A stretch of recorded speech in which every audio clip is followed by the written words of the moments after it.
रुकते हैं अपनी तीसरी बड़ी खबर की ओर, जहां वॉशिंगटन और तेहरान के बीच तनाव बढ़ता जा रहा है। तनाव के बीच अमेरिका ने ईरान में रहने वाले अपने नागरिकों को चेतावनी दी है कि वो तुरंत ही इस पश्चिम एशियाई देश को छोड़ दे।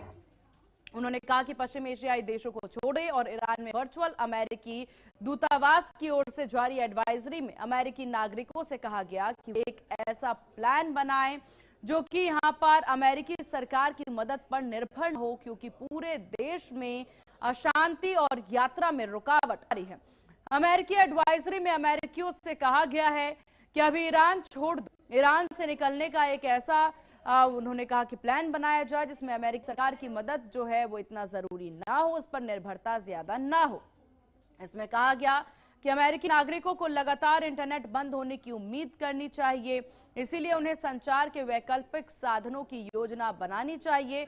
अगर ऐसा करना सुरक्षित हो तो उन्होंने कहा है कि जमीन के रास्ते और ईरान छोड़ने पर विचार करना चाहिए, यानी पूरी तरह से ईरान छोड़ने के लिए अमेरिका के द्वारा, अमेरिकी सरकार के द्वारा कह दिया गया है। अब यहाँ देखिए क्या कुछ शर्तें रखी गई हैं, किस प्रकार से छोड़ने की बात तक कह दी है। अमेरिका और ईरान में इस वक्त हो रही जुबानी जंग कह लीजिए, और अमेरिका के द्वारा बार बार जो है ईरान को बताया जा रहा है, समझाया जा रहा है, और इसी को लेकर के लगातार ये 4 शर्तें अमेरिका ने ईरान के आगे ये 4 शर्तें रखी हैं, उसको लेकर के भी हम आपको जानकारी दे दें। देखिए, यूरेनियम पर पूर्ण प्रतिबंध की बात कही गई है अमेरिका के द्वारा।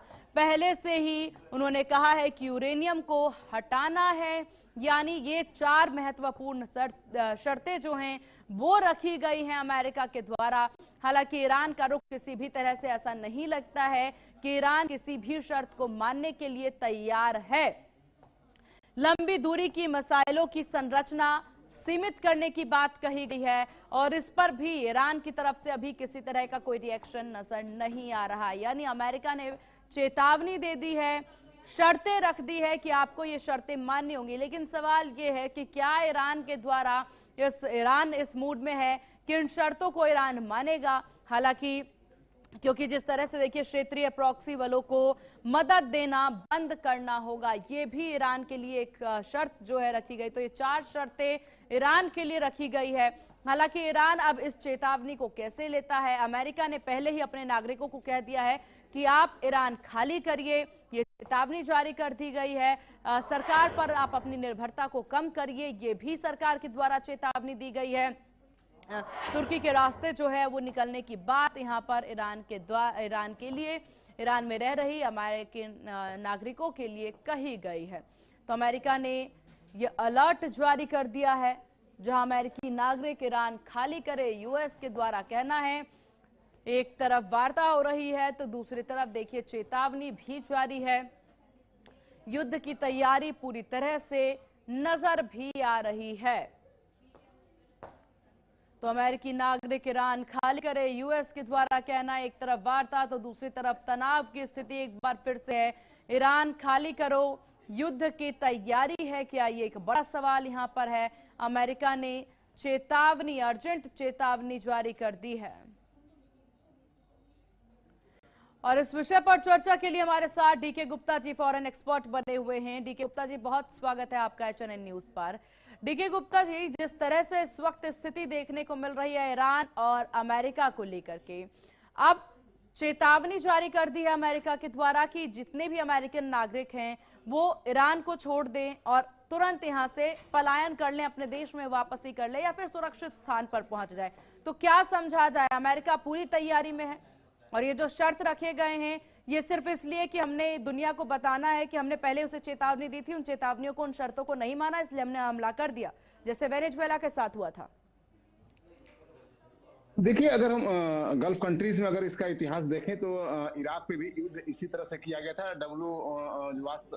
डिस्ट्रक्शन, जब मास डिस्ट्रक्शन जो हथियारों का था, वेपन का, तो उसमें केस में भी यही भूमिका निभाई गई थी। लेकिन उस समय ट्रंप की जगह पे जॉर्ज बुश थे और वो जो है इराक में जो है उसको यूनाइटेड नेशंस ले जाकर वहां पे कन्विंस किया, और यूनाइटेड नेशंस ने पूरा वहां पे अटैक किया, एक अप्रूवल दिया था वहां पे। लेकिन यहाँ पे यही परिस्थिति, मिडिल ईस्ट के अंदर केवल एक ईरान ही एक ऐसा देश है जो कि अब्राहम अकॉर्ड्स से समझौता नहीं करता है, और उसका जो एक सीरिया हो गया और आपका जो भी और देश है वहां पे उसने अपना तेल का कब्जा लगभग ईरान पे भी कर, इराक पे कर लिया, कुवैत पे कर लिया। अब एक ईरान ही है जो उसके कब्जे में नहीं आता। लेकिन मुझे नहीं लगता कि यहाँ पे युद्ध की कोई संभावना है, क्योंकि जो डॉक्ट्रिन है अभी अमेरिका की, वो डिप्लोमेसी है, और किसी भी तरह से अमेरिका को ईरान को इस तरह से उलझाना है ताकि वो कहीं न कहीं नेगोशिएशन टेबल पे आ जाए। अब ईरान का कहना है कि हम केवल न्यूक्लियर मैटर पे बात करना चाहते हैं, जबकि अमेरिका चाहता है कि नहीं, न्यूक्लियर के साथ साथ आप वहां पे जो है एचआर जो ह्यूमन राइट्स के मैटर है उस पर भी देखिए। जो आप उस एरिया में जो एंगल ऑफ रेसिस्टेंस जो हमास और इन सबों को आप चला रहे हैं, हुदीस को, उन पर भी बात किया जाए।